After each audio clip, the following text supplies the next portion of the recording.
L'enseignement que vous allez suivre est un enseignement du ministère international de réveil et de repentance de l'Église de Jésus-Christ, la Cité de Triomphe. Dieu vous bénisse à l'écoute de la parole de Dieu. Chers frères et sœurs, j'introduis mon message, mon exhortation, par un verset de Jérémie, Jérémie chapitre 7, le verset 28. Alors, dis-leur, c'est ici la nation qui n'écoute pas la voix de l'Éternel, son Dieu, et qui ne veut pas recevoir instruction. La vérité a disparu. Elle s'est retirée de leur bouche. Alors dis-leur, c'est ici la nation qui n'écoute pas la voix de l'Éternel, son Dieu, et qui ne veut pas recevoir instruction. La vérité a disparu, elle s'est retirée de leur bouche. J'introduis donc mon message par ce grand verset de Jérémie. Le titre de mon message, dans Matthieu 5, le verset 8, Jésus dit, « Heureux ceux qui ont le cœur pur, car ils verront Dieu. » Jésus dit, « Heureux ceux qui ont le cœur pur, car ils verront Dieu. » Matthieu 5, verset 8. Chers amis, chers parents, chers enfants, voici la parole que le Sauveur du monde a donnée à Matthieu pour nous la révéler dans le monde entier. Heureux ceux qui ont le cœur pur, car ils verront Dieu. Alors, il n'y a plus de doute. Ceux qui verront Dieu, il s'agit bel et bien de ceux qui auront le cœur pur. Comment faire et que faire pour avoir le cœur pur? Ce verset veut vraiment dire que le ciel ou le paradis ne peut pas recevoir des cœurs impurs. Il faut forcément, étant vivant sur la terre, avoir un cœur pur ici avant de quitter cette terre. Si je n'ai pas un cœur pur avant de quitter cette terre, je ne verrai pas Dieu, je ne verrai pas le ciel, je ne verrai pas le paradis. Donc c'est clair que je serai un candidat potentiel pour l'enfer. Ce matin, écoutez-moi bien. Ou ce soir, écoutez-moi bien. Ça dépend à quelle heure vous m'écoutez. Je me suis posé plein de questions. Qu'est-ce qu'il fallait faire simplement pour avoir le cœur pur?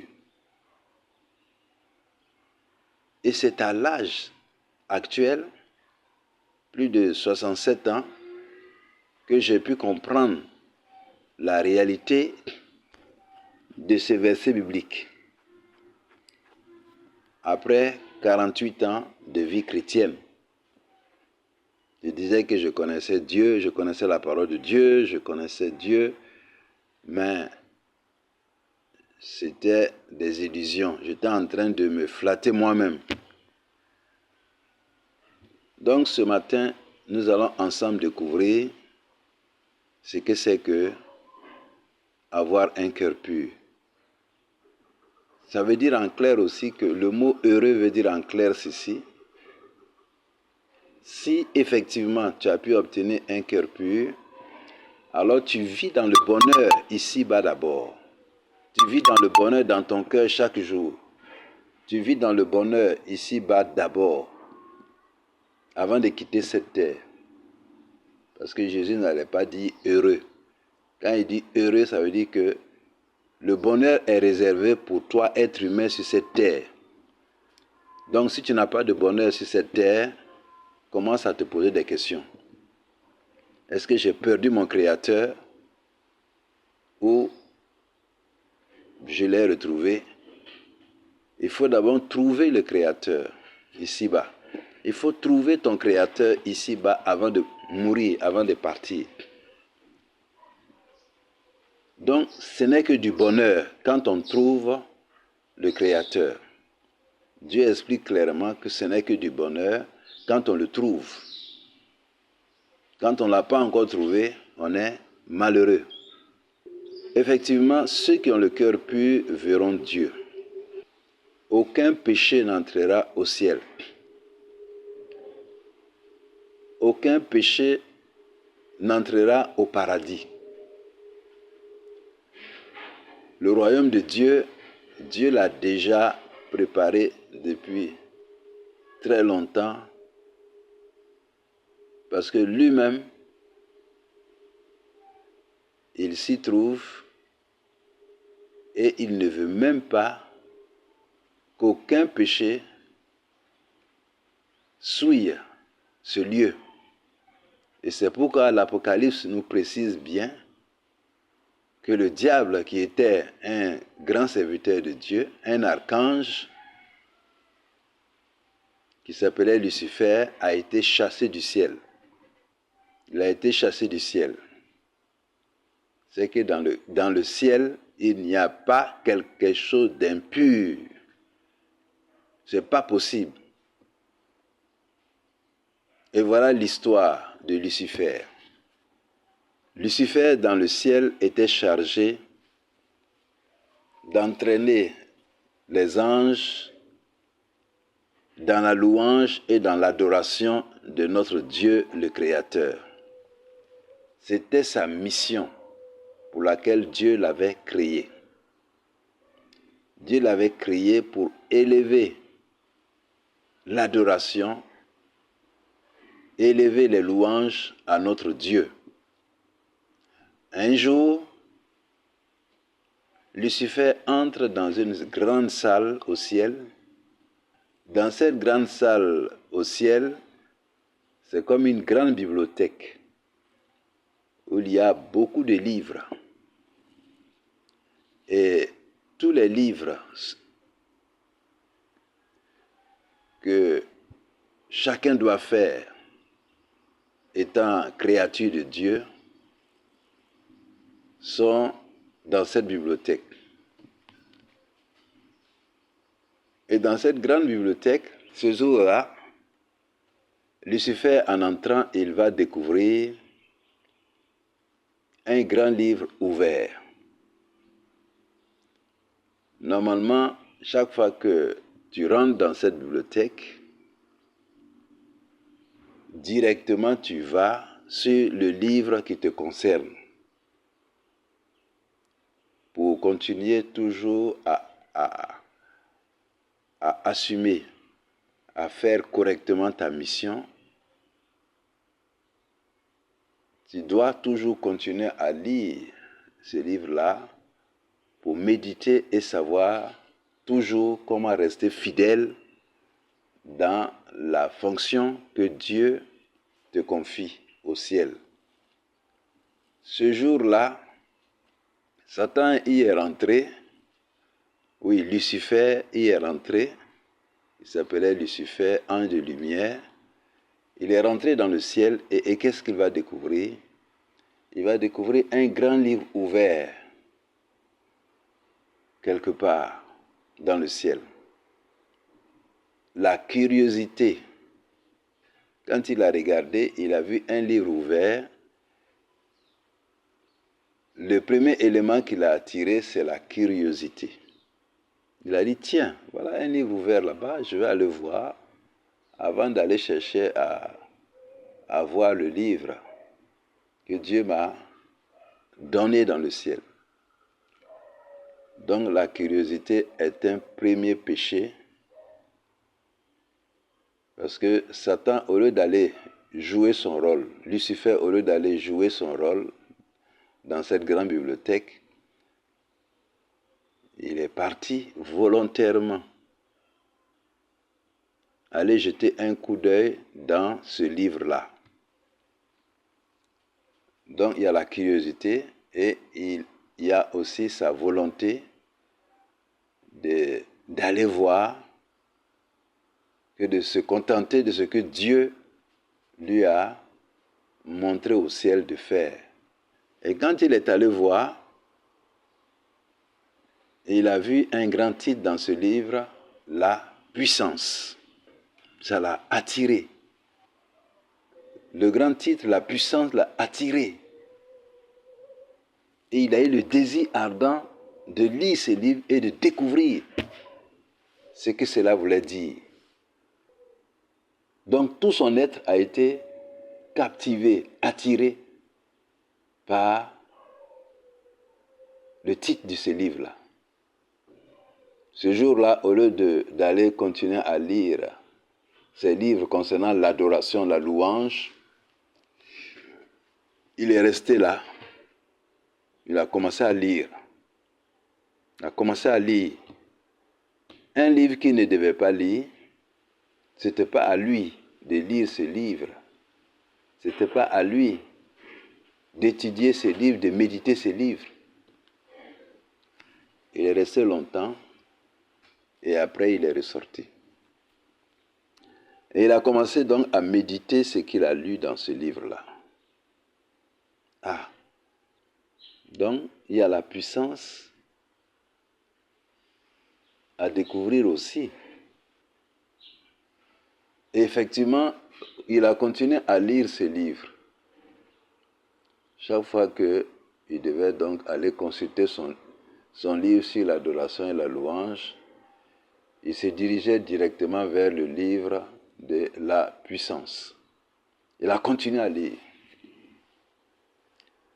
Son esprit, son cœur va commencer à se détourner de Dieu, à se détourner de la volonté de Dieu.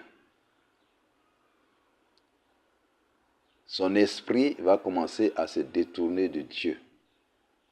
En fait, l'esprit que Dieu nous a tous donné là doit uniquement demeurer dans ce que Dieu nous demande de faire chaque jour.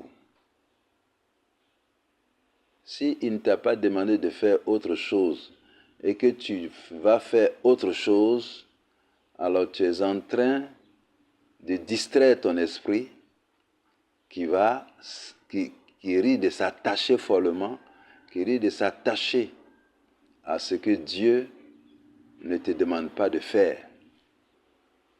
C'est une grande leçon de savoir que nous avons été créés esprit pour quelque chose de bien précis que Dieu veut qu'on fasse, étant sur cette terre. Multiplier les actions, faire plusieurs choses en même temps, ce n'est pas cela, faire la volonté de Dieu. Chaque être humain a été créé pour faire spécifiquement quelque chose bien précis pour Dieu. Et souvent, par fierté ou par orgueil, nous voulons aussi faire comme les autres ou découvrir ce que font les autres et les imiter ou faire comme les autres le font, alors que ce n'est pas ce que Dieu nous a demandé de faire. Ah, ce matin, je commence un peu à m'éloigner du grand titre « Heureux ceux qui ont le cœur pur, car ils verront Dieu ». Si ce que je dois faire n'est pas ce que Dieu me demande de faire, alors mon cœur n'est plus pur. Je suis maintenant dans autre chose. L'esprit que Dieu nous a donné là, c'est un esprit de créativité qui peut te pousser à faire beaucoup de choses, beaucoup de grandes choses. Mais Dieu ne te demande pas cela. Dieu te demande ce qu'il veut que tu fasses, de rester dans ça. Et pour un être humain, c'est difficile. Parce qu'il veut forcément faire ce qui lui plaît, il veut forcément faire ce qu'il aime. On ne cherche même pas à savoir si ça plaît à Dieu ou pas. Et on va le faire. Comme exactement ce que Lucifer a commencé à faire dans le ciel. Quand il devait entrer dans cette grande bibliothèque, sa pensée n'était plus aller vers ses livres d'adoration et de louange. Sa pensée était attirée fortement vers le livre de la puissance. Malheureusement, tout ce qu'il va apprendre dans le livre de la puissance, il va le retourner à l'envers. C'est-à-dire qu'il va se dire, moi aussi, je peux faire la même chose, mais je peux la faire aussi à l'envers. Parce que ce n'est pas ton livre, ce n'est pas le livre que tu devais lire pour adorer Dieu. Donc, tout ce que tu vas faire avec ce livre-là, ce serait à l'envers.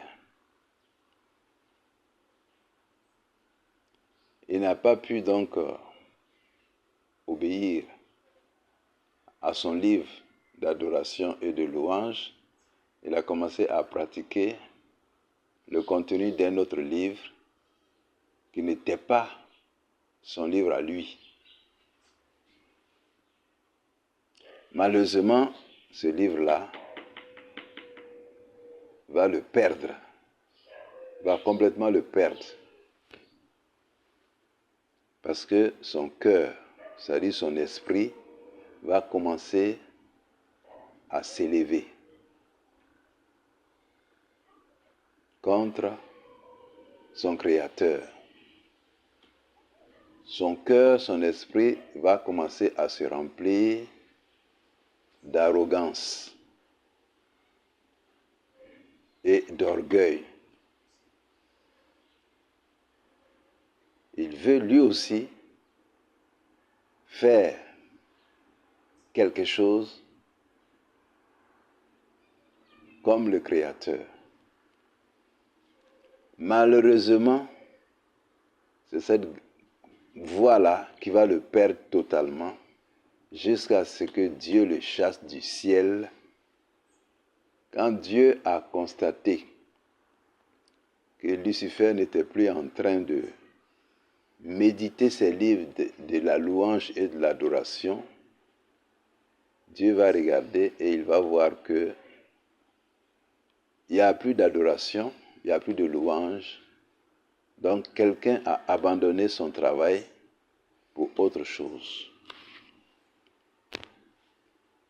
Dans le ciel, quand quelqu'un abandonne son travail pour autre chose, le ciel est dérangé.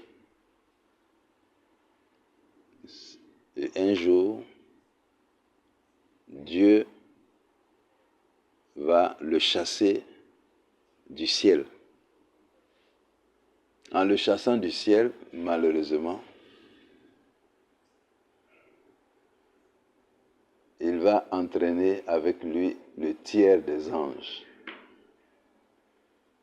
Ceux à qui aussi il a enseigné le contraire de la puissance qu'il a appris dans le ciel, dans ce grand livre de la puissance. Quand Dieu l'a chassé, donc, il a entraîné avec lui le tiers des anges. C'est comme ça Satan a été précipité du ciel.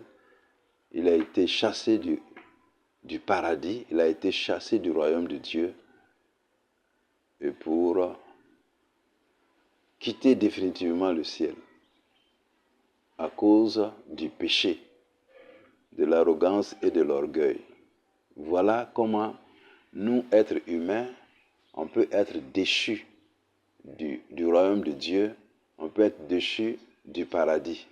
Dès qu'il y a un péché qui reste en nous, qui grandit en nous, qui demeure en nous, dont nous ne nous sommes pas repentis sincèrement, n'avons pas abandonné sincèrement, alors nous sommes déjà bâtis pour l'enfer. Nous sommes déjà bâtis pour les ténèbres. Donc, arrêtons de suivre l'exemple de Lucifer qui est devenu Satan, l'adversaire de Dieu, et repentons-nous de toutes nos mauvaises voies et venons à Dieu. Dans ce grand passage de Matthieu 5, verset 8, « Heureux ceux qui ont le cœur pur, car ils verront Dieu »,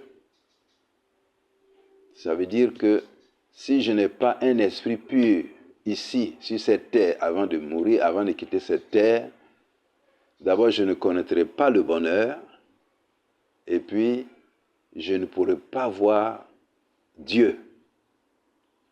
Donc, c'est obligé que nous ayons un cœur pur sur cette terre avant de quitter cette terre.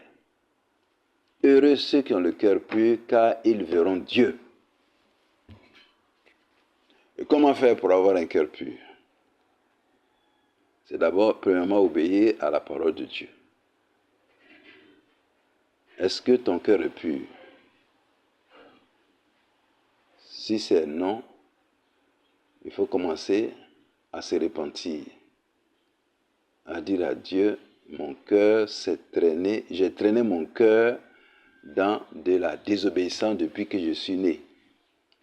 Il faut commencer à demander pardon à Dieu, ce que tu as fait depuis ton enfance jusqu'à ce jour qui n'était pas de Dieu. Dieu n'a pas demandé de faire ça. Et moi, en tant qu'enfant, je me suis amusé à voler les pièces d'argent de ma maman, de mon papa, sans rien leur dire, sans me confesser, sans me repentir. Et je suis devenu grand et j'ai gardé ça dans mon cœur. Je n'ai jamais eu l'occasion de me repentir, de dire à mes parents, je me rappelle bien quand j'étais enfant, voici ce que je vous faisais. Je vous demande pardon. Vous voyez que la repentance, souvent, si on ne se rappelle pas exactement ce qu'on a fait, pour le demander pardon, c'est difficile. Cette désobéissance-là va nous amener en enfer. Ça veut dire que la parole de Dieu, nous l'avons piétinée depuis notre enfance, jusqu'à ce jour où nous sommes. Heureux ceux qui ont le cœur pur, car ils verront Dieu. Ma joie est grande parce que le Seigneur a donné la solution du péché. Le Seigneur nous dit qu'il est le sauveur du monde, qu'il est l'agneau de Dieu, qui ôte le péché du monde, qu'il est celui qui pardonne tous nos péchés et qui nous purifie de tous nos péchés, qu'il pardonne tous les péchés passés, tous les péchés présents et tous les péchés futurs. Ça veut dire actuellement, si je me rends compte que je viens de commettre un péché, je n'attends pas demain pour le confesser, je le confesse en même temps. Et demain encore, s'il m'arrive de commettre un péché, je n'attends pas après-demain pour le confesser, je dois me repentir immédiatement. Avoir un cœur pur à tout moment, ça veut dire de veiller sur son propre cœur à tout moment pour ne pas garder un péché quelconque dans le cœur. Mais est-ce que nous les hommes on fait attention à ça?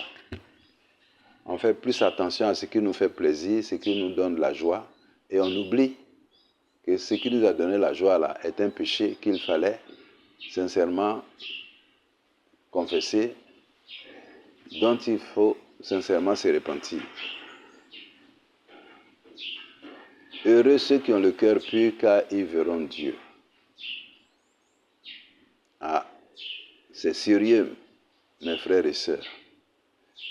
C'est tellement sérieux que, sans le savoir, nous prenons le chemin de l'enfer, nous empruntons le chemin de l'enfer, et nous nous croyons enfants de Dieu, fils de Dieu, nous nous croyons obéissants. Alors que Dieu nous a prévenus dans Samuel, en nous disant que l'obéissance vaut mieux que les sacrifices. On croit que c'est en faisant ci, faisant ça, faisant ci pour Dieu, que Dieu pardonne tous nos péchés. C'est faux. Si j'ai commis une faute dont je ne me suis pas rappelé, dont je ne me suis pas repenti, mon cœur n'est pas pur, mon cœur n'est plus pur. Et à cause de cela, je ne verrai pas Dieu. Donc que Dieu nous aide. Cette réalité quotidienne-là doit être quelque chose à laquelle nous devons faire attention à chaque seconde, à chaque minute, à chaque heure et à chaque jour. Quand le cœur n'est pas pur, il ne verra pas Dieu. Quand ton esprit n'est pas pur, tu ne verras pas Dieu. Quand ton âme n'est pas pure, tu ne verras pas Dieu. Quand ton corps n'est pas pur, tu ne verras pas Dieu.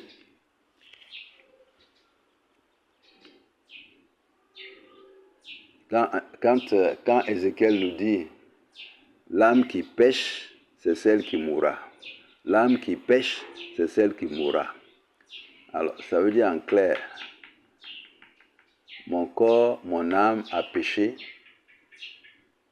je vais rater le ciel et je vais mourir en enfer pour toujours. Effectivement, l'âme qui pêche, c'est celle qui mourra. Ça veut dire que moi, être vivant sur la terre, je suis né pour faire la volonté de Dieu. Je ne suis pas né pour faire la volonté de quelqu'un d'autre. Je suis né pour faire la volonté de Dieu. Dieu est mon Père. Dieu est notre Père à tous. Quand le Seigneur nous a enseigné à prier, il a dit « Notre Père qui est aux cieux ». Dieu est notre Père à tous. Chacun individuellement doit pouvoir s'adresser à son Père pour ne pas laisser un péché quelconque traîner dans sa vie ou dans son âme. Mais nous avons oublié cela. On va chaque jour à l'église, on chante, on danse, on chante, on danse. On prend plus de plaisir à danser, à chanter, et les cœurs ne sont pas purs. Ah, nous sommes vraiment sur la route de la désobéissance. Il est temps de revenir donc à notre Père, le Créateur, pour réellement nous repentir de tout péché, en pensée, en parole, en acte, en regard, en comportement, qui a pu nous salir depuis notre enfance. Que Dieu vous bénisse. Ça, c'est la première partie. Nous allons continuer la prochaine fois. Que Dieu vous bénisse au nom de Jésus-Christ. Amen. L'enseignement que vous venez de suivre est un enseignement du ministère international de réveil et de repentance des églises de Jésus-Christ, la Cité du Triomphe. Pour plus d'informations et requêtes de prière, contactez-nous au +226 25 47 78 22 au 73 19 24 41 ou au 63 33 78 52. Que Dieu vous bénisse.